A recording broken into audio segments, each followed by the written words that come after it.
elə bir döyüşə girdim ki, yəni mən şəxsən çox üzrəm elə qardaşıma da, yoldaşıma da elə bir SMS yazdım ki, yəni mən bu döyüşdən çıxma ehtimalım sıfıra bərabərdir.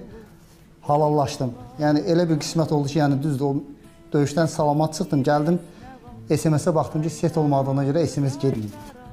Yəni şəhidlik qismət olmadı da, yəni o SMS mənə qismət oldu ki, götürüm silim, evdəkilərə çatmasın SMS. 44 günlük müharibənin 35 günlük sirrini ürəyində daşıyır cənab kapitan Mikayılov. Torpaqlarımızın azadlığı uğrunda can qoyan igidlərimizdəndir. Qarabağ savaşında qatıldığı ilk döyüşlərdən idi bu zəfər döyüşü. Filmlərdə baxanda elə bilirsən ki, o canlı o həyatı yaşayırsan, amma görürsən ki, tamam film başqadır, o canlı döyüşü yaşamaq tamam fərqli bir şeydir.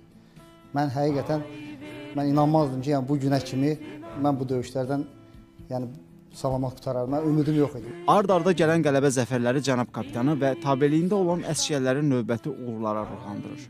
Saatlarla yuxusuz qalsalar belə o qələbə inamını itirmir. Hətta dumanlı gecənin birində düşmənlə üz-üzə də gəlirlər. Yəni dumanlı, tiskinli havada biz getdik düşmənlə üz-üzə çıxdıq. Bilmədik ki, burada düşmən qüvvələri yerləşib.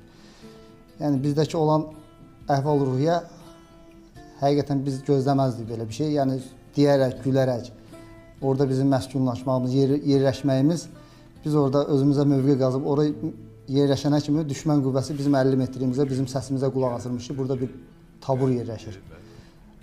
Orada 20-25 dəqiqəlik bir müddət ərzində, bizim orada gözlədiyimiz müddət ərzində ani bir momentdə düşmən bizə ateş açmağa başladı. Yəni heç kim gözləmirdi ki, yəni bu üzbəüz, bu yaxın məsafədən biz düşmənlə üz-üzə qalarıq.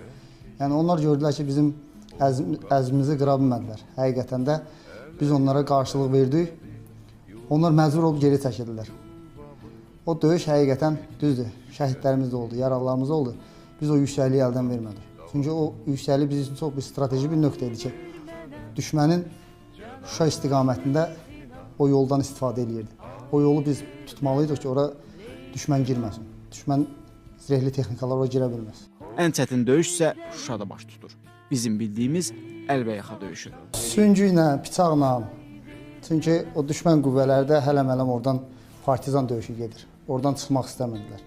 Özləri dağlardan göstərirlər ki, Azərbaycan əsgərləri gəlir, qaçaq, özləri qaçıb gedirdilər. Dözə bilmirdilər. O səfərbərlikdə o könüllü gələn uşaqlardan o ürək ki var idi.